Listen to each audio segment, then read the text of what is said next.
A pesca e a aquacultura são um dos pilares fundamentais para o bem-estar da população mundial.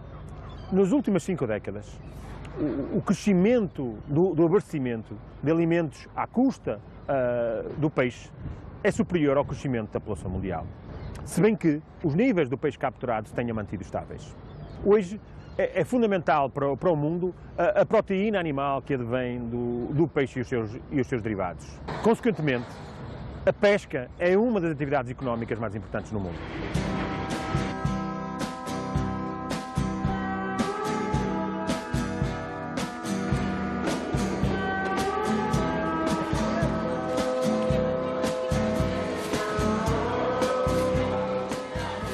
Os portugueses sempre tiveram uma relação muito próxima com o peixe, sendo um dos seus maiores consumidores mundiais.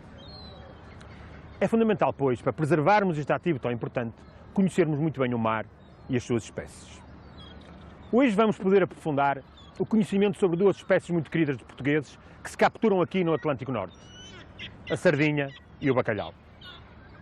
O bacalhau é um peixe ósseo e redondo, como a pescada, ao contrário de peixes planos como a solha ou o linguado, que habita as águas frias do Atlântico Norte. É um peixe que prefere profundidades entre os 200 e 400 metros de profundidade, embora excepcionalmente e para fugir a temperaturas muito frias, já tenha sido encontrada a profundidades muito maiores da Terra Nova, profundidades da ordem dos 800, 900 metros. A sardinha é capturada com arte de cerco. A pesca do cerco é uma pesca muito importante em Portugal e as capturas de sardinha representam cerca de metade do total de pescado desembarcado no continente em Portugal. É de vital importância a manutenção da saúde dos estoques destas 2 espécies. Por vezes, somos alertados por dificuldades na gestão dos mesmos ou mesmo a proibição da sua captura. A avaliação científica da sardinha mostra que nos últimos 35 anos a abundância de sardinha tem tido grandes flutuações. Houve períodos em meados dos anos 80 e no início dos anos 90 de grande abundância.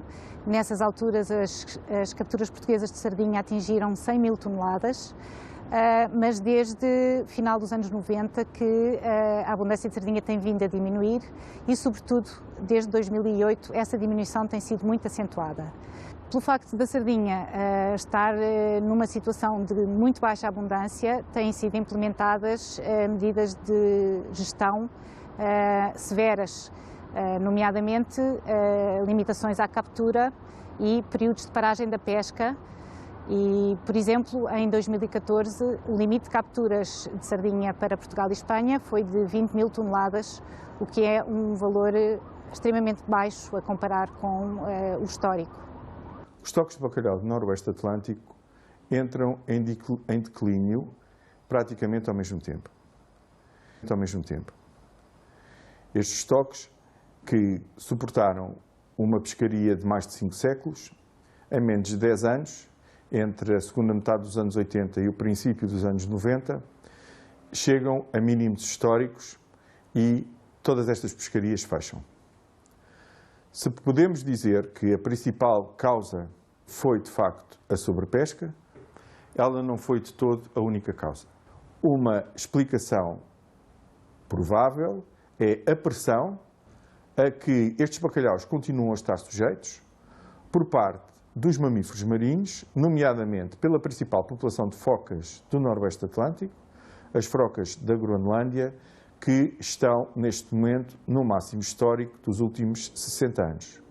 As sardinhas reproduzem-se pela primeira vez com 2 anos de idade, quando têm cerca de 14, 15 centímetros. Elas reproduzem-se sobretudo nos meses frios, no outono e no inverno.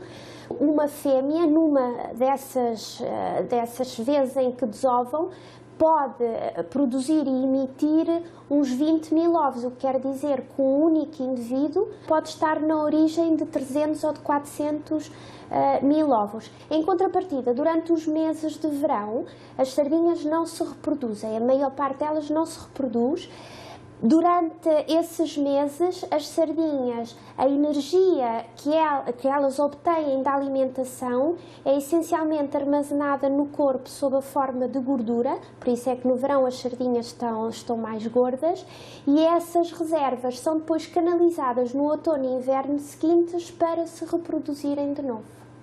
As sardinhas põem ovos livres na coluna d'água, são ovos que têm aproximadamente 1,5 mm e, dependendo da temperatura, duram aproximadamente 4 dias, esta fase de ovo.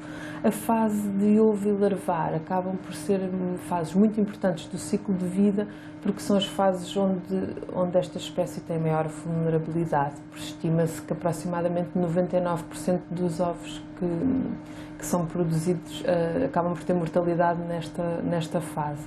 O valor nutricional da sardinha e do bacalhau está muito associado à composição da proteína, porque tem uma proteína de elevado valor biológico, de elevada digestibilidade e que é constituída por todos os aminoácidos essenciais, sendo equivalente à proteína do ovo, que é uma proteína de referência, o que em termos nutricionais é muito positivo.